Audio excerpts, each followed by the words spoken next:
You are listening to Wicked Psychotherapists, a podcast where two psychotherapists show you that taking care of and learning about mental health doesn't have to be wicked hard.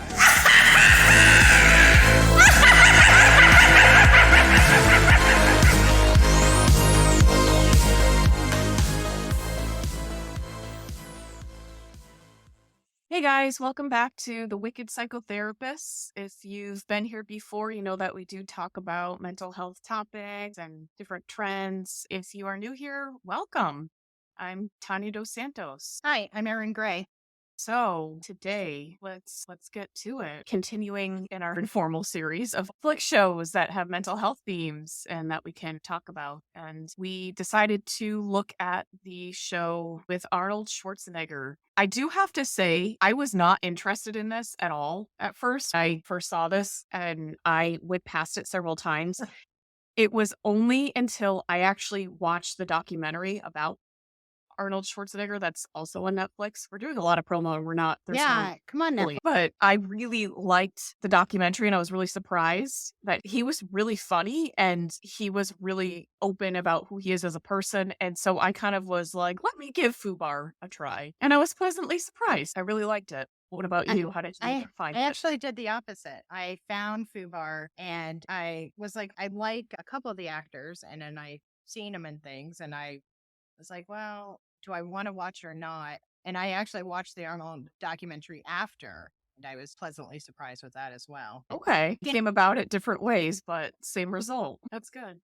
Good. So let's get into it and talk about some of the mental health themes, which would be for us kind of family interactions, maybe some of the friendships, things like that we noticed. Of course, the biggest one is the father-daughter relationship between Luke, the dad, played by Arnold Schwarzenegger, and Emma, the daughter. And there is definite tension from the start. You can kind of see that there's a lot of different things that they both don't know about each other. And they have this seemingly on the surface very pleasant relationship where she's kind of this golden child. She's very perfect at a lot of things. He's like, oh, this is my little girl. I'm going to get her I think he got her like a birthday present when he showed up at her birthday party. And it was a Cuisinart kind of something to like bake cakes. And he was like, remember our weekly tradition of baking cakes? And she's like, oh yeah. And you could tell she's kind of faking it a little bit. So, you know, there's don't really something do else that going anymore. on. Yeah. And yeah, just his vision of her definitely seems to be of his perfect little girl. And you can tell there's something lingering there that she's maybe hiding at first. And so then what do we begin to discover? Because the general audience, the characters, they don't know that Luke, Arnold Schwarzenegger, is in the CIA. Right? He's been in the CIA this whole time. Due to the secrecy and all the away assignments, it caused the eventual divorce between Emma's mom, his ex-wife, and there seems to be a lot of time that was missed with his family because of that, but they don't realize that he is in the CIA. And so he's retiring. He's like going on, they kind of reel him in and say, oh, go on this one last mission. And then there is a huge discovery when he is on this last mission. What is that? He discovers his daughter is doing the same thing that he does. It's shocking because it seems like he is almost more upset that she lied to him and than that she's doing something dangerous. That's interesting because he's lied to the entire family forever, his identity and everything. And his daughter's having to do the exact same thing. Yeah, it's a really interesting dynamic. He comes upon this brutal kind of boxing match and he's seeing this woman beat up all these dudes. And then she turns around and it's his daughter. And he's like, whoa, that is not my precious little violin playing daughter. It's a big shock. And then it forces a realization between the two of them that they don't know each other at all. And the different facades they've had to put on, the different personas are completely the opposite of what they've known their whole lives up until that point. I think that the father, Luke, has different dynamics, and he feels he needs to help her. He feels that he needs to fix everything for her. He's kind of I want to be the big strong dad for my little girl, and she's very much like, you haven't been with the family for this long. You thought I was, off playing the violin and having my perfect life. I don't need your help. She's kind of reacting to abandonment, and kind of in that regard. It then becomes something else where it gets noticed that the two of them do not get along. There's a lot of tension, but their kind of upper level management is like, well, you two actually work really well together. You have this amazing set of skills. The two of them are like top CIA agents. And so they want them to go to therapy. And what happens there in therapy? Well, it's interesting because they have a therapist in the meeting with all the other agents, and he doesn't let anybody know he's a therapist at first, or their psychologist. Just observing how they interact with each other in the meeting. And then it's like, surprise, I've been watching you the whole time. And guess what? You're going to be doing therapy with us. And he has puppets. It's kind of ridiculous. He has puppets that resemble each of them. And so they each get opposite. Emma has Luke and Luke has Emma. And they just have to tell each other, kind of like the empty chair techniques that some therapists use, where instead of an empty chair, it's a puppet. He wants to have them share exactly how they feel, which you could tell the therapist like, oh, I'm so brilliant. This is going to work. Awesome. He was so proud of himself. Yeah, he was so happy. And so like, yeah, I'm the best therapist in the world. Emma's pretending like she's her dad. And then he's like, oh, making fun. And then it's just, they use it to mock each other. Yeah. They really are just, kind of taking it away, just expressing their anger at each other as opposed to trying to understand the other person's feelings, which is the point of the exercise. And in real therapy, you probably wouldn't go straight to puppets. It probably would be some other techniques that might be used. Maybe they're on a time crunch, or because it's the CIA and because this is a total fictional. It was really funny because the puppets, when he pulled them out, they're made to look exactly like Luke and Emma. And they ask at one point, did you spend money on that? And he's like, no, that's not work. Yeah. Yeah. Yeah. Yeah, I agree. I don't think that would be trying to understand that. So yeah, that was a little strange that he just kind of immediately pulled that out. Yeah. I mean, like with father-daughter relationships too, it's very common though, or with any family relationship where you get stuck on having the person, you view them in a certain way. Luke is like, okay, my daughter's a baking violinist. I don't know if that's called. They both had these different expectations or different thoughts. And that happens a lot with parents and family where you either don't let the person grow up or you don't really know who they are in current time or in real life.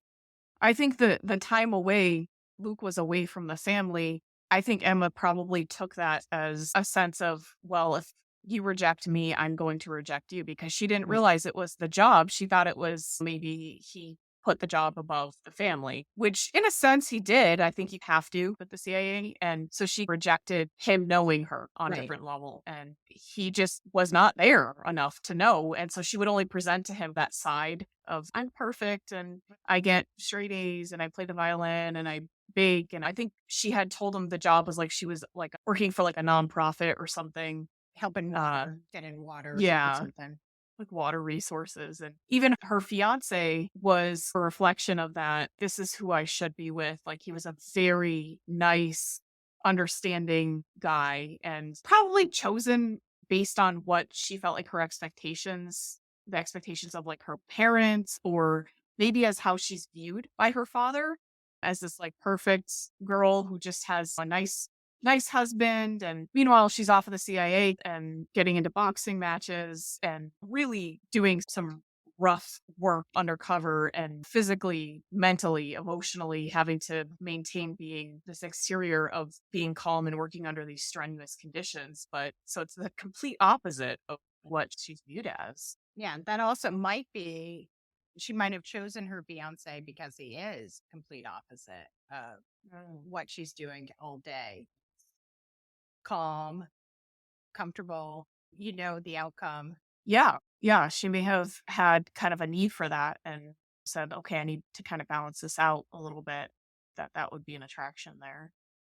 I do wonder, with Emma kind of being so upset with her dad, there's a running theme of her saying, because you abandon your family or you don't know how to make a marriage work, like speaking to her mother and things like that. Right. is she discovers she doesn't really know how to make her own relationship work. And so it's Right. kind of all these things she's very mad at. She also didn't really learn how to navigate them herself. And that might be the source fueling the anger, which would be a very therapeutic thing to discover and to talk about. Yes. And I think that's really interesting to point out that if you can be upset about, I think, these patterns in your family, but if you don't go to the root and try and understand them yourself, and either through therapy or through whatever means, of course, we're going to say therapy because we're therapists, but through whatever means to kind of discover what that is and how it affects you, it will likely play itself out in the same way in your own life. And you can be aware of something, you can be mad at something, but that doesn't really help you to navigate it yourself and say, okay, what do I want to do? Not necessarily even just differently, but how do I understand this and how do I want to proceed kind of thing. I think Emma is discovering that. She's really out there on this wild mission, which involves a lot of danger, a lot of risk, and they're playing out these themes in between. There's these comical moments of them snapping at each other and kind of working through this dialogue of, I feel abandoned by you from Emma, and Luke saying, you don't understand. I've had to be away because of this job, which you're now understanding when you're now seeing in your own relationship. You're in it. Yeah. Yeah. So it's interesting. It's really about these missions and everything, but it's also about what they are discovering about their own relationship and themselves individually too, as people. There's a lot of different things that they start to be able to work through the relationship, and they maybe get to a point where they're starting to understand each other. They start to like get into like this common ground. And there becomes, I don't know if it's respect but you could see that there's a shift where Emma starts letting her guard down or taking her wall away a little bit to bridge the gap of the relationship. And at the same time, I think that's when Luke is realizing that he still wants to be with his ex-wife, but that's a different story and a different theme. Emma actually seems to be less angry about that as well. Yeah, I think she's maybe coming to an understanding. She's also struggling with feeling attracted to the coworker whose name I cannot think of right now, but he's handsome. Yeah, I remember like his best friend was Rue. I can't remember what his name. Yes, I remember Rue, and that's Fortune played by Fortune Fiends. What's her name? Fortune Feinster. Feinster, yeah. I remember, they're coworkers. This other handsome man, which I cannot remember his name, but he is very good looking. And Emma there's kind of a building attraction there. I think they do end up kissing, and it's revealed in some way, somehow it's found out by Luke that Emma has kind of had these feelings for this coworker that's also on all these missions and everything. And there's a playing theme that these two are kind of helping each other out and going through this dangerous situation. They understand each other as well. And what kind of strains the relationship again after they have come to a common understanding is Luke tells Emma's fiance about the kiss, which I really understand why he did that. I don't know if he just felt like, you know what, I haven't been held accountable. I'm going to have her be held accountable. I don't know what the fault could have been besides to be like, hey, to have him break up with her. And I think he was actually feeling like, I really feel for you. You're a nice guy. Yeah. And I think he wanted him to know the truth. Yeah. But and it could be that too. I don't know if he just had like a moment, or maybe he saw his own kind of accountability in his own life and maybe projected that a little bit onto her and made that happen. Mm-hmm. But that was the part I didn't really, I don't know, it didn't really flow for me, and maybe I missed something there. Right. It didn't really play into it, but I'm sure there was something. So then that further strains the relationship, and it was kind of tough because I think that they have to work through things and they have to go through these missions and they have to be able to work together. And then I think they have to come to a common understanding of, hey, we've got to get through this. Right. And there's also another component in here where there is a character named Boro, I believe, who is the son of a Colombian drug lord on a mission that Luke had taken way before Emma had joined the CIA. Yeah, when Boro was just a little boy. Yeah, and he was responsible for Boro's father's death, unbeknownst to Boro, I think out of guilt and to kind of keep the illusion of, he was, undercover, that like, hey, I'm still with you kind of thing. He took him under his wing kind of like a son, this guy Boro. And he grew up and he's now kind of following in his father's footsteps and kind of going off the chain. That's where Emma had been inserted for her own mission. At this point, when Luke reconnects with him as kind of like his son, like he sent him off to school, he was trying to get him away from that life kind of thing. Of course, there's his job kind of was his job role was to be able to discourage that as well. But I think there was also a personal component there too. He really took him under his wing. And there's that kind of like father son kind of dynamic there as well.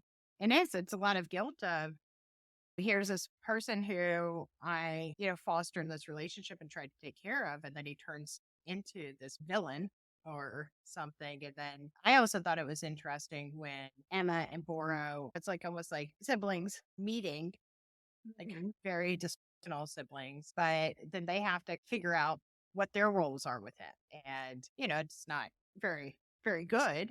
Like it doesn't end well, but it's it actually ends up in a choice where Luke has to make, and these are just gigantic spoilers, people. So we'll have to that, because if you haven't watched this, I mean, you probably would listen to this if you watch this, right? But these are all just huge. Like we're just going through the plot. We're just ripping through it. So I think he has to make a choice, Luke, between his daughter and this kind of faux relationship he's fostered with Boro, and he chooses his daughter when he's very much having to make that choice. And I think that's a little symbolic there. I think it's psychologically with Emma, she was like, he chose his family over like his job kind of thing. Yeah. And that was maybe the final turning point in that. Did that happen before the kiss? No, I think that was kind of the final turning point where it solidified the relationship. And, kind of that choice of, hey, I think Emma needed to feel safe, that they had a good relationship, a good basis there. And maybe she'll let him in to be her father again, not be so angry. Yeah, and that includes letting her see who she really is, right? And the different aspects of her, and not, because I think a lot of times when people put up that facade with family members, or maybe that's how they interact with the world, it's because they're afraid of people. This perfectionistic way of living is kind of very much like, accept me because I'm afraid of what is behind here. You're gonna, that's a mess, or it's not perfect, so you can't criticize this because this is perfection. And I think there was just a lot of working through that. It's a good plot, it's kind of like action center, but it's these kind of mental health themes playing in the background. And so I thought that was really interesting how this kind of plays out all throughout. It makes you think of, like, probably makes people stop and think of their own relationship with friendships or parents, or do I show my true self to my parents all the time, or to my friends, or to my coworkers, or and that's the same. I mean, how many of us as kids didn't really even know what our parents did for work, or haven't really, as adults, don't really let our family or parents know every part of us. Yeah, if that's the case, if or your guardians, whoever it is, you may not have that connected relationship where there has to be that safety, that trust to be able to say, hey, here's who I am, kind of thing. Is that something that you've countered with clients at all? Like having, kind of different, maybe feeling like they have to put up a facade if perform maybe with different members of their family or friends? I think so. I think because that is something where it's difficult, because you have to be, I have heard that different themes of that, where you might be a certain person with coworkers, or maybe mom friends, or there's at Thanksgiving, or if you're going home to visit your family. Yeah, those are definitely, like, I think there's natural shifts. But I have, that is something that clients and I have worked on in the past, of having to navigate the different relationships and how to still be true to yourself, but also maybe there's a reason you're guarding yourself and you don't want to share everything, because maybe you're not ready to be fully vulnerable to them, or maybe don't want to let them in for some reason. And that's okay too. Yeah, absolutely. It could be, there's dysfunction. We deal with a lot of dysfunctional family dynamics or people that we talk to that are from dysfunctional family units or have dysfunctional family setups within their own family. And I think that being able to discover and put up boundaries is a huge one to say, okay, who can, it's almost a boundary to say, who can I let in and who can I not, or who can I kind of keep at a particular distance or kind of that type of thing. I have to say I do find a lot of that with my clients, when I am talking to them that I think there are a lot of family things going on where they may say I talk to my mom every day. She's great. This is just an example, not from what anyone said. um and then you go a little deeper, you talk about what they talk about, then you realize the mom is actually putting them down constantly, is kind of telling them how to run their life, is making them feel kind of guilty about not being in their life, kind of these unhealthy dynamics that are contributing to what the client is saying is bothering them, and you kind of have to make a connection for them in therapy to say, hey, you know, maybe it might have to involve putting in particular boundaries with your mom, maybe reducing the amount of time Mhm. you talk to them, just in that example, right? Right. So I think in this instance with Emma and Luke, they have a very unique setting, right? Mhm. Where they kind of are working this out. Not only do they get puppets and stuff and therapy and have that, but also they're in the field. They're having to literally, their lives depend on each other. Yeah. And I think they have to recognize each other's plight.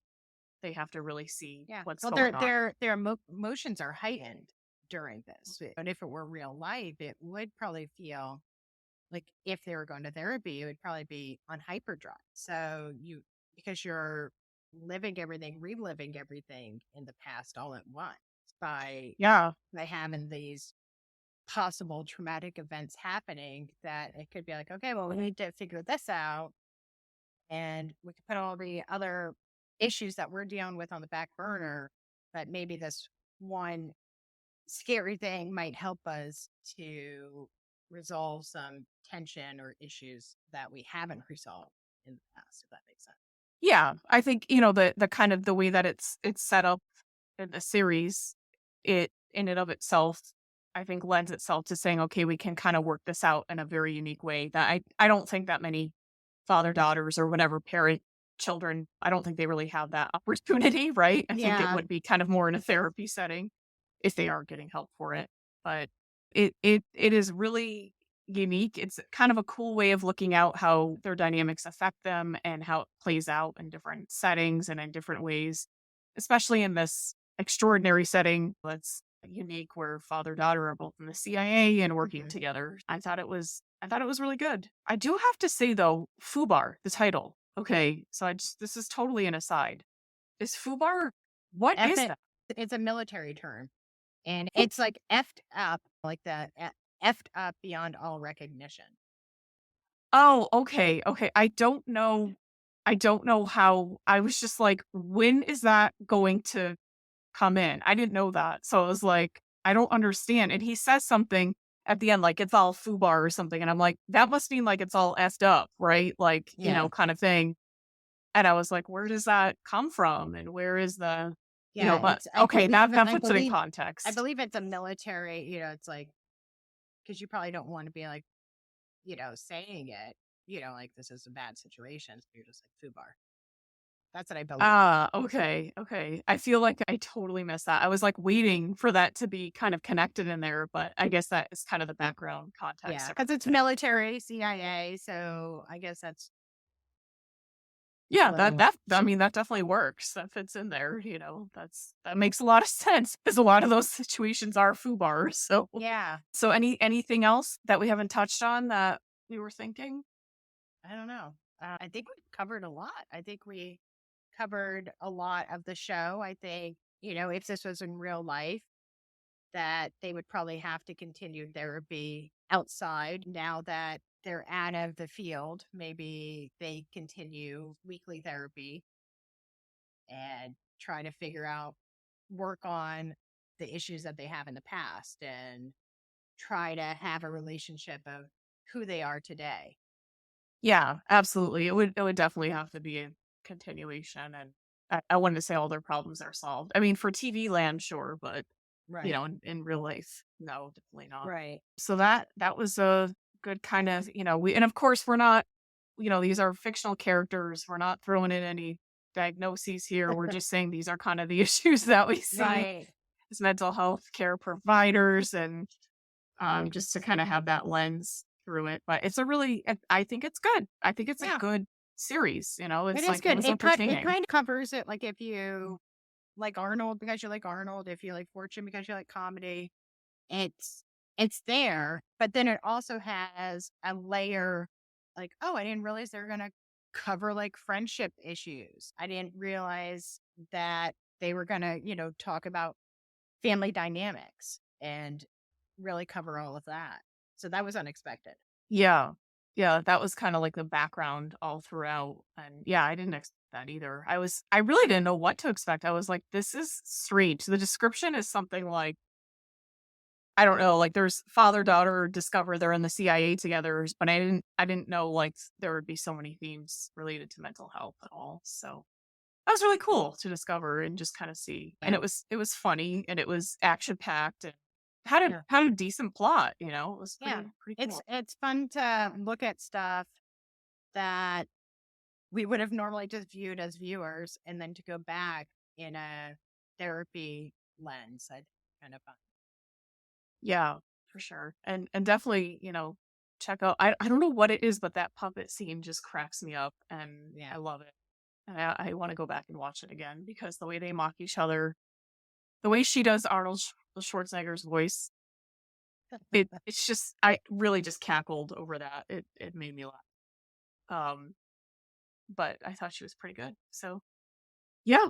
So is that I think that'll do it. Yeah, I think So that's it. I mean, so we really hope you enjoyed our show. just make sure to subscribe and leave us a review, because that really helps us out.